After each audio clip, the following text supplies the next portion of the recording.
Imagine this Germany, the nation that gave us Mercedes, BMW, Porsche, and Audi, is suddenly not leading the next big automotive revolution. Instead, they're rushing to license breakthrough technology from a little-known African inventor. Why? Because Maxwell Chikumbutso's self-powered EV threatens to flip the entire global car industry upside down.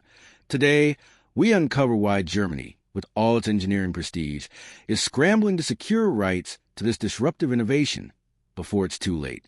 Germany has always been a powerhouse in the automotive world. From precision engines to luxury design, their brands symbolize excellence. But with the global shift toward electric mobility, cracks have started to show. While Tesla and Chinese EV makers surge ahead, German automakers are struggling to keep pace with range, battery costs, and charging infrastructure. Maxwell's creation doesn't just compete, it rewrites the rule book. A self-powered electric vehicle that doesn't rely on external charging stations or massive battery packs. Instead, it uses advanced energy generation technology to power itself continuously. For Germany, this isn't just interesting, it's existential. If they don't adapt, their century-old dominance in car manufacturing could collapse almost overnight. Survival of their industry. Germany's automakers know that if self-powered EVs go mainstream, the battery-based models they're heavily investing in could become obsolete. National energy strategy. Germany has been under pressure to reduce reliance on fossil fuels while transitioning away from nuclear power. A self-powered EV could align perfectly with their renewable energy goals. Global prestige. No nation that built its reputation on automotive excellence wants to be left behind by an inventor from Africa while China and the U.S. claim dominance. But here's the real twist. Germany isn't the only player in this race. China is already exploring partnerships. The U.S. is quietly monitoring developments. And Germany knows, if they hesitate, someone else will lock in the licensing first. What we're seeing isn't just about cars. It's about geopolitics, technology dominance, and the future of energy. When you hear that Germany is racing to license Maxwell's game-changing EV, remember, it's not just business. It's survival. It's prestige. It's the fight for the future of mobility. If you found this fascinating, hit that like button, subscribe for more groundbreaking tech stories, and let me know in the comments. Do you think Germany can catch up, or is the EV future already spoken for? Within German boardrooms, executives are quietly debating a reality they never expected to face. Licensing foreign tech, not from Japan, not from the U.S., but from Africa. It's a reversal of the global order they've known for more than a century. Normally, Germany dictates the pace of innovation.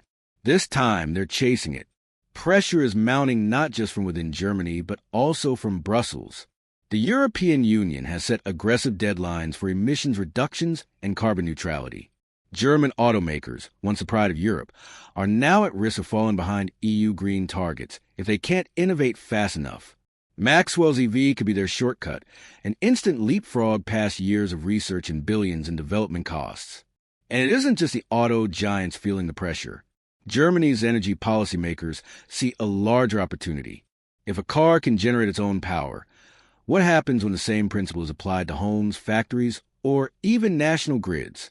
Suddenly, energy independence becomes more than a dream. It becomes a competitive weapon. For a country like Germany, which has long been vulnerable to energy imports, this is no small matter. But the race is far from straightforward. Negotiating access to Maxwell's technology comes with political, financial, and ethical complexities. Would Germany be willing to invest billions to secure licensing rights?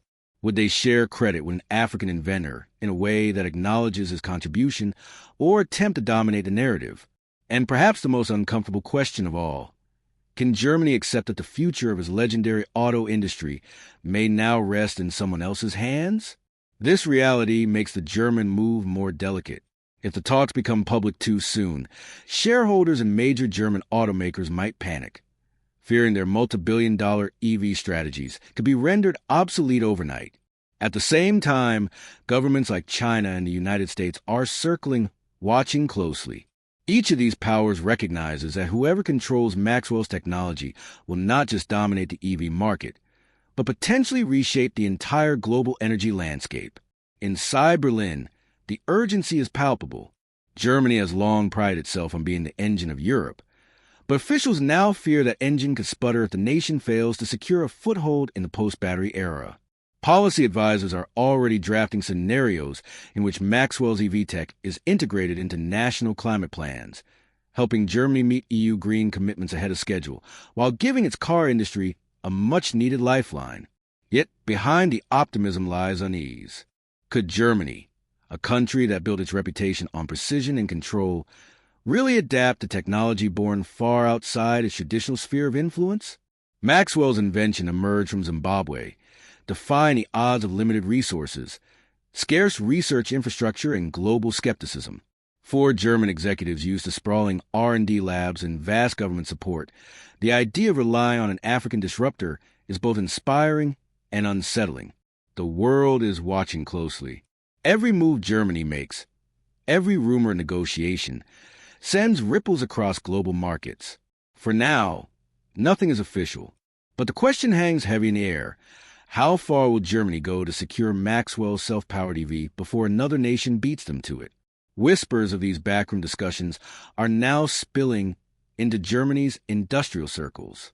Executives from BMW, Volkswagen, and Daimler are said to be pushing their government for faster action, fearing that if they hesitate even a few months, China could swoop in with a lucrative licensing offer. In Munich and Stuttgart, strategy teams are already sketching scenarios. What Beijing locks Maxwell into an exclusive deal? What if American tech giants step in, merging the EV market with Silicon Valley's software dominance? Berlin understands the stakes. If Germany loses this race, it won't just mean losing market share.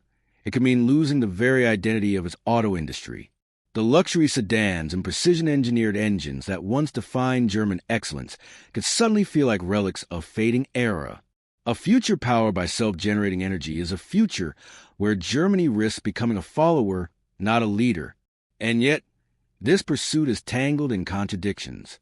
How does a nation that prides itself on innovation admit it needs to borrow technology to survive? How does an industry built on its own proud legacy reconcile with the fact that the breakthrough it needs most was born thousands of miles away, in Africa, from an inventor who worked outside the traditional system? For Maxwell, the situation is equally complex. Licensing his EV technology to Germany would give him global recognition, financial backing, and a chance to scale faster than ever before. But it also raises difficult questions. Would Germany simply adopt his technology or attempt to control it?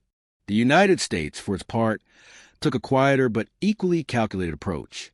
Instead of public offers, Washington engaged through intermediaries, venture capital firms, think tanks, and research institutions. The strategy was clear: secure access without triggering the kind of international spotlight that might complicate negotiations. In Washington's view, keeping Maxwell's technology out of Chinese hands was just as important as adopting it for American industry.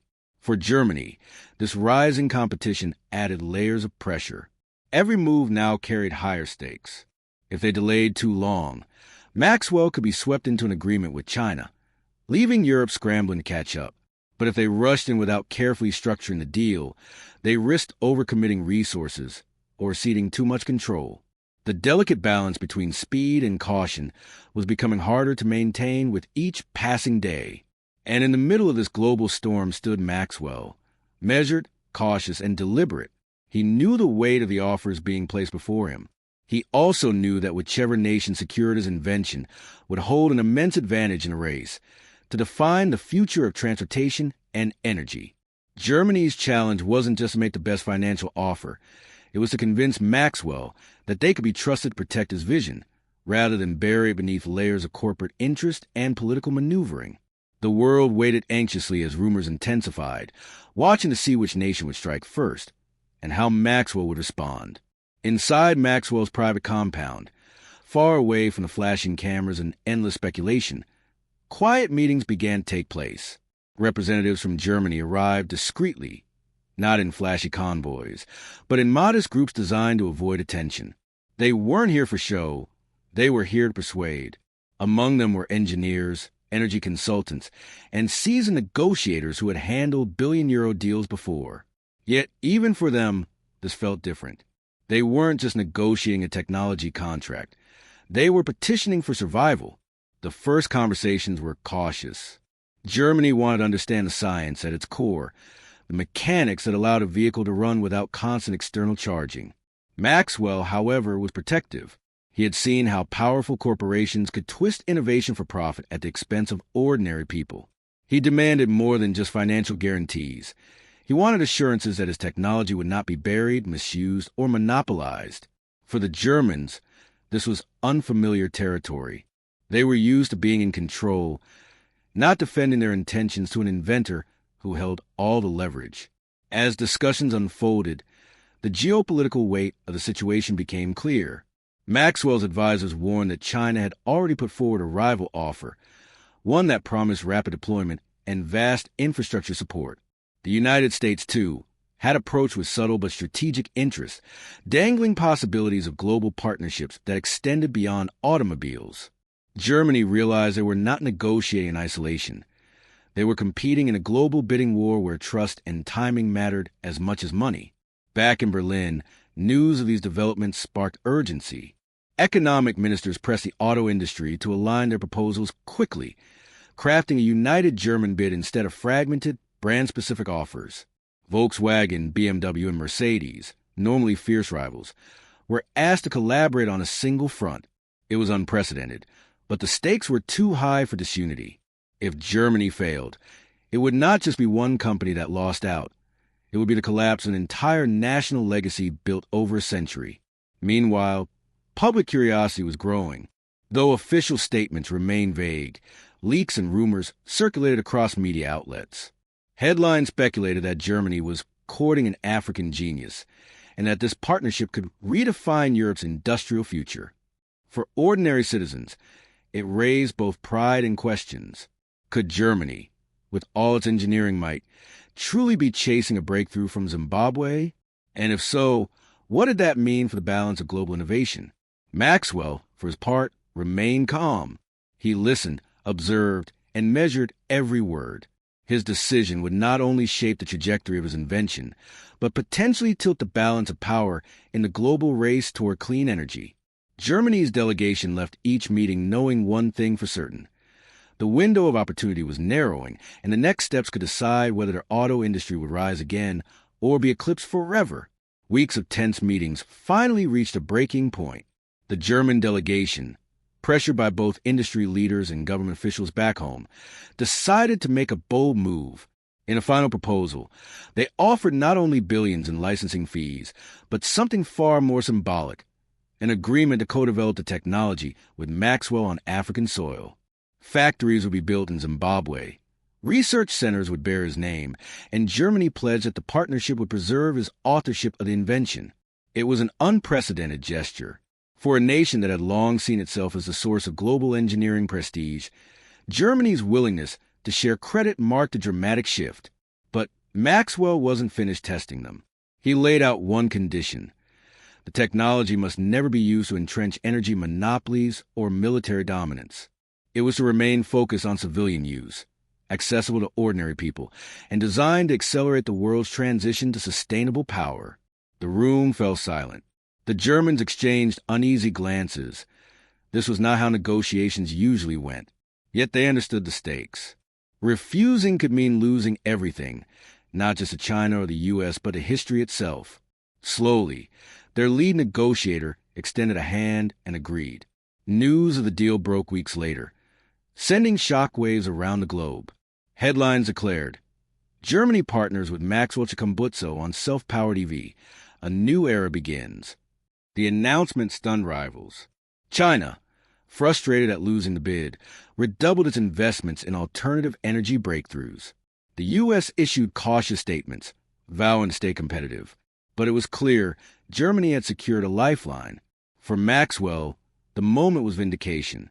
Years of skepticism, rejection, and doubt had given way to global recognition. His invention was no longer a whispered rumor.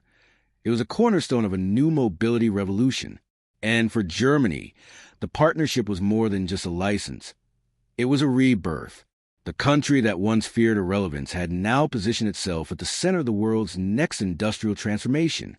As the first German Maxwell EV prototypes rolled out of test facilities, powered not by fuel or charging stations, but by their own perpetual systems, one truth became undeniable. The future of transportation had changed forever. And this time, it was not born in the boardrooms of Europe or Silicon Valley, but in the vision of an inventor who had redefined what was possible. Germany had raced, stumbled, and nearly lost. But in the end, it secured a second chance by betting on the genius of Maxwell's self-powered EV.